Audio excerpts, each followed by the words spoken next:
The sound a key makes in a lock you no longer consider your own is a strange one. It's too loud. A metallic crack in the silence of a life that's about to be permanently fractured. The realtor, a woman named Carol with a smile as fixed and perfect as a porcelain doll's, gives me a reassuring nod. She thinks this is just hard. A difficult but necessary step in a divorce. She has no idea. She thinks the silence in the house is emptiness. I know better. It's the quiet of a lie being lived. I push the door open. The air inside is thick with a cheap vanilla candle trying and failing to mask the scent of stale wine and something else. Something cloyingly sweet. Perfume. Not my perfume. My heart isn't hammering. It isn't breaking. It's just cold. A solid, heavy weight in my chest.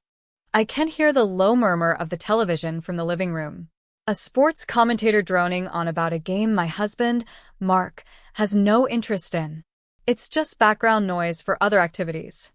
Carol steps in behind me, her heels clicking softly on the hardwood floor I spent a month picking out. "It has wonderful bones," she whispers, all professional reverence. I just nod. The bones of this house are the only things that aren't rotten. We walk down the hallway. Each step is deliberate. My shoes are silent. Sneakers. I plan this. The living room opens up, and there they are. Just as I knew they would be. Mark, my husband of 12 years, is on the sofa. His shirt is unbuttoned, his face flushed. A girl from our office, a bubbly 20-something named Tiffany I hired myself, is curled up against him. Her blonde hair is a stark contrast to the dark leather of the couch. An empty bottle of our good champagne, the one we were saving for our anniversary, sits on the coffee table next to two half-empty glasses. They don't see me at first. They're lost in their own tacky, little world. But they feel the shift in the air. The sudden draft of a third and fourth person. Mark's head snaps up. His eyes, the same eyes that once looked at me like I was the only person in the world, widen. The color drains from his face. It's a fascinating thing to watch. A man's entire reality collapsing in on itself in a single, silent second. He sees me. Then he sees Carol, with her professional smile and her branded folder tucked under her arm. Confusion wars with panic on his face. Tiffany just looks startled, like a deer caught in headlights. Mark opens his mouth, but no sound comes out. He's trying to formulate a lie. His brain is cycling through the usual excuses. It's not what it looks like. We were just talking. She was upset about work. But my presence doesn't fit the script. And Carol's presence shatters it completely. "Mark," I say. My voice is even. Colder than I thought it would be. He flinches. "Sarah? What are you doing here? I thought you were at your sister's." "Plans change," I say, taking a step into the room. Carol, to her credit, doesn't even blink. She just surveys the room, taking mental notes about the vaulted ceilings and the natural light. "Who is this?" Mark demands, gesturing wildly at Carol. He's trying to seize control, to make this about a stranger in his house. "This is Carol," I say calmly. "She's a realtor." The words hang in the air. Mark stares at me. His mind is a hamster on a wheel, running, and getting nowhere. A realtor. The word doesn't compute. Tiffany is now sitting bolt upright, trying to subtly button her blouse. It's a little late for modesty. "A realtor?" he finally chokes out. "Why is there a realtor in our house?" And that's when I let the bomb drop. The one I've been holding for 3 weeks. The one that has kept me from screaming, from crying, from collapsing. "She's not in our house, Mark," I say, my voice dropping to a near whisper, but it cuts through the room like a razor. "She's in my house. And I'm selling it." His face, which I thought couldn't get any paler, turns a shade of gray I've never seen before. His mouth opens, and this time, a sound comes out. Not a word. Not a protest. A scream. A raw, guttural noise of pure, unadulterated shock. The sound of a man who just realized the gun he's been holding to someone else's head was pointed at his own all along. If you've ever felt that chilling moment when you realize everything you believed in was a lie, let me know in the comments. I read every single one. And if you're new here, please subscribe. It helps more than you know to share these stories. Just 6 months ago, that scream would have been unimaginable. 6 months ago, my world was simple. It was built on a foundation of trust so solid, I never thought to inspect it for cracks. Mark and I had been a team since college. We didn't just share a bed. We shared a dream.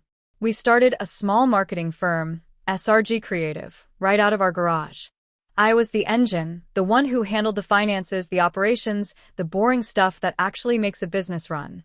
He was the face, the charismatic salesman, the one who could charm a client into a deal over a single lunch. He was the star.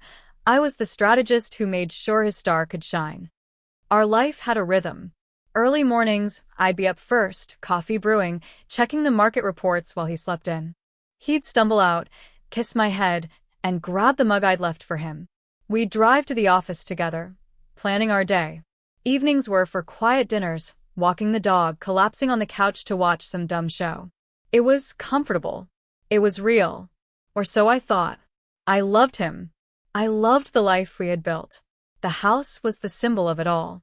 I had owned a small condo before we got married, and when we sold it, I poured every penny of the equity into the down payment on this place. It was bigger than we needed, but it was our future. A place for kids, for holidays, for growing old. Because it was my money, my lawyer had advised me to keep the deed solely in my name, just until the business was more stable. A formality, he'd called it. Mark had laughed it off. Whatever you want, babe. You're the numbers genius. He never thought about it again. But I did. The first crack in the foundation was almost invisible. A hairline fracture. It started with the phrase, working late. It used to be a rare thing, a sign of a big project, and he'd always call. He'd sound tired but excited. Then it became a text. Gonna be late tonight. Closing the Henderson deal, then just working late. The texts became more frequent. 2 nights a week. Then 3. The excitement was gone from his voice when he finally came home, replaced by a vague, exhausted annoyance if I asked too many questions. How was the Henderson deal? I'd ask. Fine. It's done, he'd mutter, dropping his briefcase and heading for the shower. He started guarding his phone like it was a state secret. It was always face down on the table. It had a new passcode he claimed was for company security. When I'd walk into a room, he'd angle the screen away from me. Little things. Little splinters of doubt that worked their way under my skin. I felt a constant, low-grade hum of anxiety. My gut was screaming at me that something was wrong, but my heart kept telling it to shut up. This was Mark. My Mark. The man who held my hand through my father's funeral. The man who stayed up all night with me when I had the flu, putting cold cloths on my forehead. I tried to talk to him. I chose a Sunday morning, a time that was usually ours. I made pancakes his favorite. Mark, I started, my hands trembling slightly as I poured the syrup. Is everything okay? You seem distant. He looked up from his phone, his expression instantly defensive. What are you talking about? I'm right here. No, I mean lately. You're always at work. You're quiet. It feels like there's a wall between us. He put his fork down and sighed, a heavy, dramatic sound of manufactured patience. Sarah, the business is in a tough spot. I'm trying to keep us afloat. I'm stressed. I would think you, of all people, would understand the pressure I'm under. Instead, you're accusing me of what? What are you accusing me of? The gaslighting was so effective it made me dizzy. He twisted my genuine concern into an attack. He made me feel guilty for questioning him, for adding to his stress. I'm not accusing you of anything, I said, my voice small. I'm just worried about you. About us. Well, don't be, he said, picking up his phone again, his eyes already scrolling. Everything's fine. But it wasn't fine. I started looking closer. I'm the one who did the books, after all. I logged into our company credit card account. I saw the charges. Dinners at restaurants I'd never heard of, for amounts that seemed extravagant for a solo diner. A charge from a high-end hotel downtown. When I asked him about it, he had a ready answer. Client entertainment, Sarah. It's the cost of doing business. The hotel was for the Hendersons when they flew in. You know this. He said it with such confidence, such casual dismissal, that I almost believed him. Almost. But the dates didn't quite line up. The Hendersons were from here. They didn't need a hotel. I checked my own records. The dinner charges were on nights he was supposedly eating a sad desk salad at the office. Each lie was a little heavier, a little more blatant. He was getting sloppy. Or maybe he just didn't think I was smart enough to notice. That thought stung worse than the suspicion itself. The problems weren't just personal, they were financial. The business, my baby as much as his, was bleeding. Revenue was down, but expenses were skyrocketing. Mark kept telling me it was the economy, that we were losing clients. But when I looked at the client roster, the names were all there. The retainers were active. The money was coming in, but it was disappearing just as fast. I started tracing the cash flow. It was like following a ghost. Large sums were being transferred from our main business account to a subsidiary account I barely recognized. An account Mark had set up for discretionary marketing expenses, he'd said. When I tried to access it, my credentials were denied. Access denied. 3 words that sent a chill down my spine. He had locked me out. Me. The CFO. The person who built the financial infrastructure of the entire company. He was stealing from us. From me. The realization hit me not like a wave, but like a slow-acting poison. It started in my stomach and spread through my veins until my whole body felt numb and cold. This wasn't just a dalliance. This wasn't a midlife crisis. This was a systematic dismantling of our life. He wasn't just cheating on me. He was robbing me. He was taking the future we had built together, brick by brick, and selling it off to fund a secret life. The anger hadn't come yet. I was still in the shock and grief phase. I needed to see it. I needed proof that would shatter any remaining hope, any lingering denial. I had to know the truth, no matter how ugly. One Tuesday, he sent the usual text. Gonna be a late one. Don't wait up. This time, I didn't. I got in my car. I drove to the office, my heart a frantic drum against my ribs. I parked across the street, my hands shaking so badly I could barely turn off the ignition. I watched the front door of our building. His car was in its usual spot, but the lights on our floor, the 5th floor, were dark. All of them. He wasn't there. I waited. For an hour. Then 2. My mind was a whirlwind of terrible possibilities. Had he been in an accident? Was he hurt? A small, traitorous part of me almost hoped for a mundane explanation. But my gut, that cold, heavy thing in my stomach, knew better. Just after 9 p.m., his car pulled out of the parking garage. I let him get a few blocks ahead before I started following, my headlights off. He didn't drive towards home. He drove downtown, into the trendy, expensive district where new glass and steel apartment buildings pierce the sky. He pulled into the underground garage of a sleek, modern high-rise called the Ashton. I parked across the street and watched. A few minutes later, the lights flicked on in a corner unit on the 15th floor. A floor-to-ceiling window gave me a perfect, heartbreaking view. I saw him walk into the frame. He took off his jacket. And then she appeared. Tiffany. The bubbly girl from marketing. She was wearing a silk robe, and she wrapped her arms around his neck and kissed him. Not a quick peck. A long, slow, hungry kiss. The kind he hadn't given me in years. He picked her up, and she laughed, a sound I couldn't hear but could see in the joyful tilt of her head. He carried her out of the frame, deeper into the apartment. I sat there, in the dark, in my sensible sedan, and I watched the empty window. I didn't cry. The pain was too sharp, too vast for tears. It was a physical thing. It felt like every bone in my body had been ground into dust. The man I loved, the business I built, the life I cherished, all of it was a lie. He wasn't just cheating. He was living a completely separate life. A more expensive, more exciting life, funded by my work, my trust, my future. The grief was a tidal wave. It crashed over me, pulling me under. For a full day, I couldn't move. I called in sick. I lay in our bed, in the house that now felt like a crime scene, and I let the pain wash over me. The betrayal was so complete, So absolute. It wasn't just the affair. It was the theft, the lies, the total disregard for me as a partner, as a person. He looked at me every day and saw a fool, a stepping stone, a bank. But as the tide of grief receded, something else washed ashore. Something hard and sharp. Anger. A cold, clear, clarifying rage. My tears dried up. My hands stopped shaking. My mind, which had been a fog of pain, became a crystal-clear machine. He expected me to fall apart. He expected tears and screams and accusations. He was prepared for that fight. He'd probably already rehearsed his lines, his fake apologies, his manipulative promises. A messy, emotional confrontation would give him the upper hand. He thrived on chaos. He was a salesman. He could talk his way out of anything. But I wasn't going to play his game.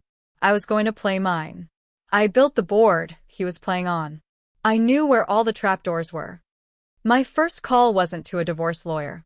It was to my old real estate lawyer, the one who handled the purchase of the house. "David," I said, my voice steady, "I need you to confirm something for me. The title on my house. It's still just in my name, correct?" I could hear him clicking on his keyboard. "Let's see." Yep, Sarah. Sole ownership. "We set it up that way to protect your premarital assets. Mark was never added to the deed." Why? A slow smile spread across my face. It felt foreign, like my muscles had forgotten how. No reason, David. Just doing some financial planning. My next call was to my accountant. I explained the situation. I told her about the secret subsidiary account, the missing funds. For an hour, we went through everything. We looked at the numbers, the real numbers. The picture she painted was grim. Mark hadn't just been skimming. He'd been gutting the company. He'd taken out loans against our assets without my signature, forging documents. We were leveraged to the hilt. We were weeks away from insolvency. He was going to bankrupt the company, take what cash was left, and disappear into his new life, leaving me with the wreckage and the debt. "You can fight him in court," the accountant said, her voice gentle. "But it will be a bloodbath, Sarah. It could take years. He'll drain what little is left in legal fees." "I know," I said, looking out the window at the house. "At my house. I don't think I'll need to fight him in court. I have other leverage." That's when the plan began to form. Not a plan for revenge. A plan for survival. He had used business to destroy our personal life. I would use our personal life to save my business. The house was my only major asset that he hadn't been able to touch. It was my lifeboat. And I was about to set his ship on fire with it. For 3 weeks, I lived a double life that made his look like amateur hour. To him, I was the slightly distant, stressed-out wife he'd grown accustomed to. I played my part. I asked about his day. I made dinner. I went to bed early. I was a ghost in my own home, and he was too wrapped up in his own deceit to even notice. Meanwhile, my days were a whirlwind of secret activity. I met with Carol, the best and most ruthless realtor in the city. I explained that I needed a fast, quiet sale. I signed the listing agreement. I met with a team of forensic accountants. They began the process of meticulously documenting every fraudulent transaction, every forged signature, every dollar he had stolen. They were building a fortress of evidence around me. Each signed document, each notarized paper was another stone in the wall. I was preparing for war, and he didn't even know he'd been drafted. The hardest part was the waiting for the right moment. I knew I couldn't just put a for sale sign on the lawn. That was too simple. It would give him time to react, to lawyer up, to try and freeze the asset. No, the reveal had to be sudden. It had to be shocking. It had to strip him of his power in a single, brutal moment. It had to be public. He had humiliated me in private. I would expose him in public. I knew he brought Tiffany to the house on Tuesdays and Thursdays. He thought I worked late at my book club on Tuesdays. It was the perfect cover. I told Carol to schedule the first showing for a Tuesday at 7:30 p.m. I told her to bring a promising, pre-approved buyer. I wanted an audience. That Tuesday, I left for my book club at the usual time. I kissed him goodbye. It felt like kissing a corpse. There was no warmth, no life. Have fun, he said, his eyes already on his phone, probably texting her that the coast was clear. Oh, I will, I said.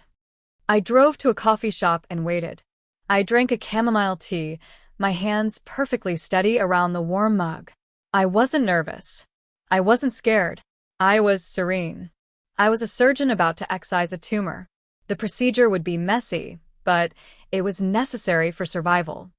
At 7:15, I met Carol and the prospective buyers, a nice young couple, in a park down the street. I apologized for the unusual showing time. My husband is a very private person, I explained with a thin smile. This was the only time that worked. They nodded, understanding. And so we walked, down the familiar sidewalk, past the gardenias I had planted, up the stone path to the front door. I put the key in a lock. The key to my house. The key to my future. And I turned it. The scream echoes in the high-ceilinged living room. It's a sound of pure agony, the sound of a man watching his world burn to the ground. Tiffany, the mistress, is frozen, her hand half raised to her mouth. The buyers, the nice young couple, look horrified. They're exchanging panicked glances, clearly thinking they've walked into a violent domestic dispute. Carol, the realtor, is the only other calm person in the room. Her professional smile is plastered on, but her eyes are watching me, a new respect dawning in them. Mark is on his feet now, his chest heaving. The gray, ashen color of his skin is alarming. For a second, I wonder if he's having a heart attack. What did you say? He hisses, his voice a strangled whisper. I'm selling the house, Mark.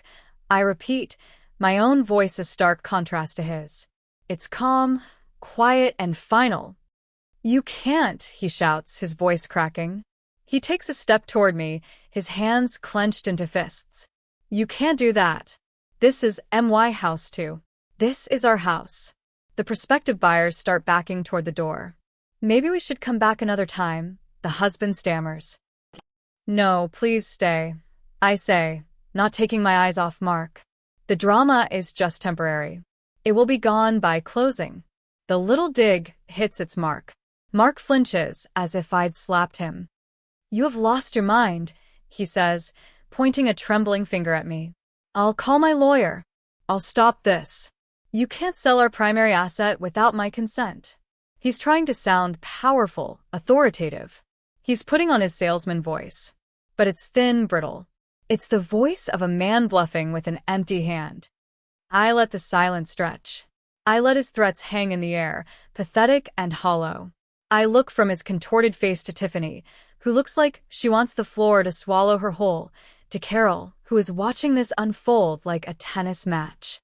Mark, I say, and the pity in my voice is real, and I think that's what hurts him the most. You seem to be under a misapprehension. This isn't our house. It was never our house. He stares at me, his brow furrowed. He genuinely has no idea what I'm talking about. His arrogance was so complete, his dismissal of me so total, that he never bothered with the details. The boring, tedious details that the numbers girl, always handled. When we bought this place, I continue, my voice like a professor's giving a lecture, the entire down payment came from the sale of my premarital condo. My lawyer, you remember David, right? He advised that I keep the deeds solely in my name. You were there. You laughed. You said, whatever you want, babe, you never signed a single piece of paper that gives you any legal claim to this property. This house is my asset and my asset alone. The blood drains from his face. I can see him mentally scrambling, trying to remember a conversation from over a decade ago that he dismissed as unimportant. He finds nothing. No memory. No le verí. Nothing. That's not true, he stammers, but there's no conviction. He knows it's true. He knows it's exactly the kind of detail he would have ignored. Oh, but it is, I say. I gesture to Carol. Carol has a copy of the title deed if you'd like to see it. It's all perfectly legal. Perfectly straightforward. Tiffany finally finds her voice. Mark? What is she talking about? She whispers, tugging on his sleeve. He shakes her off, his eyes locked on mine. He sees it all now. Not just the loss of the house, but the scale of his miscalculation. The depth of the hole he's dug for himself. He thought he was the predator, the one in control. He just realized he's been the prey all along. "You did this to ruin me," he whispers, his voice filled with a venomous disbelief. "No, Mark," I say, and I take a step closer, lowering my voice so only he can hear. "You did this to ruin us. I'm just the one who's going to survive it. You bled our company dry. You took out fraudulent loans. You forged my name. I have the forensic reports. I have bank statements. I have proof of everything." His eyes widen in fresh horror. He thought this was just about the affair. He had no idea I knew about the money. "So you have a choice," I continue, my voice a blade of ice. "You can make a scene. You can call your lawyer and scream and shout. And I will call the police. I will have you removed for trespassing, and I will hand my entire file to the district attorney. You'll be facing charges of fraud and embezzlement. You'll lose the business, and you'll likely go to jail." I pause, letting the words sink in. "Or," I say, "you can quietly sign a separation agreement that gives me full ownership of the company in exchange for my silence on your creative accounting. You walk away with nothing. No house. No company. No money. But also no criminal record. You get to start over. It's a much better deal than you deserve." He stares at me, his mouth opening and closing like a fish. He's trapped. Utterly and completely trapped.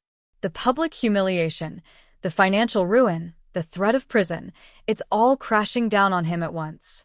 He has no moves left. I didn't just checkmate him. I flipped the whole board over.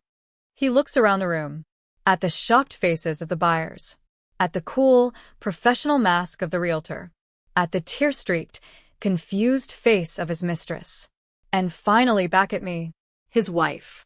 the woman he underestimated, the woman who just took everything from him without raising her voice. He doesn't scream this time.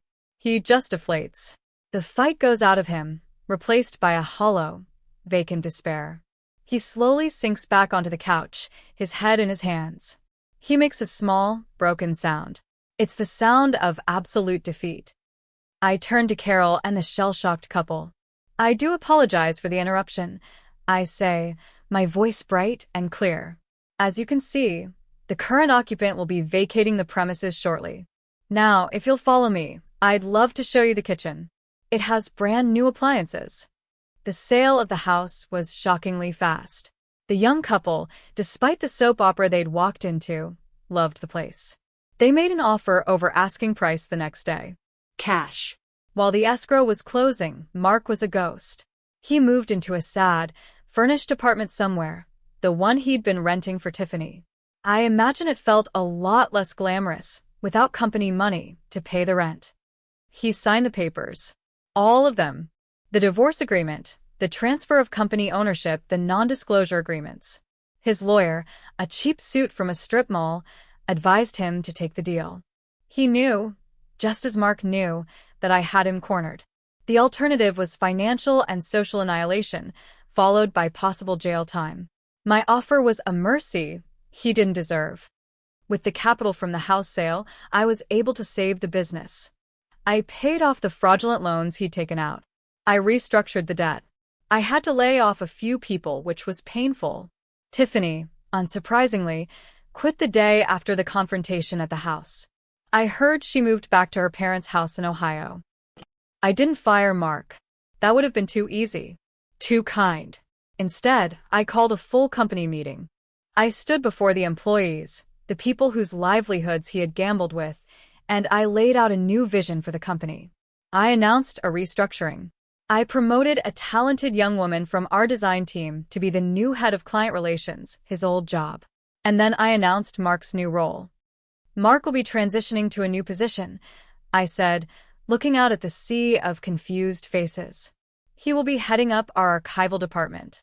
There was a stunned silence. We didn't have an archival department. His new office was the windowless storage closet in the basement. His job was to scan and digitize 2 decades of old paper files. It was a pointless, soul-crushing task. He was stripped of his company car, his expense account, his authority. He had to clock in and out. He had to watch from the basement as I, and the team I was building, saved the company he had tried to sink. He had to see me in the hallways, powerful and in control. He had to see the pity and contempt in the eyes of his former colleagues. He lasted 3 months. One Monday, he just didn't show up. His desk in the closet was empty. He'd left his ID badge on the dusty keyboard. He was gone. I never heard from him again. Sometimes I think about him. I don't feel anger anymore. I don't feel hatred. What I feel, mostly, is a profound and lingering sadness. Sadness for the man I thought he was. Sadness for the 12 years I gave to a carefully constructed illusion. The victory wasn't sweet. It was necessary. It was the cold, clinical amputation of a part of my life that had turned gangrenous. Today, the business is thriving. It's smaller, leaner, and more honest. My office isn't the big corner one he used to have. It's smaller, with a better view. I look out over the city, and I don't see a landscape of betrayal anymore. I see a future. My future. One that I built not on a shared dream, but on the solid foundation of my own strength. I saved myself. And in the end, that's a victory that needs no audience. If this story hit close to home, or if you've ever had to find the strength to rebuild, I'd love to hear your version in the comments. Thanks for being here. Subscribing helps bring more of these stories to life.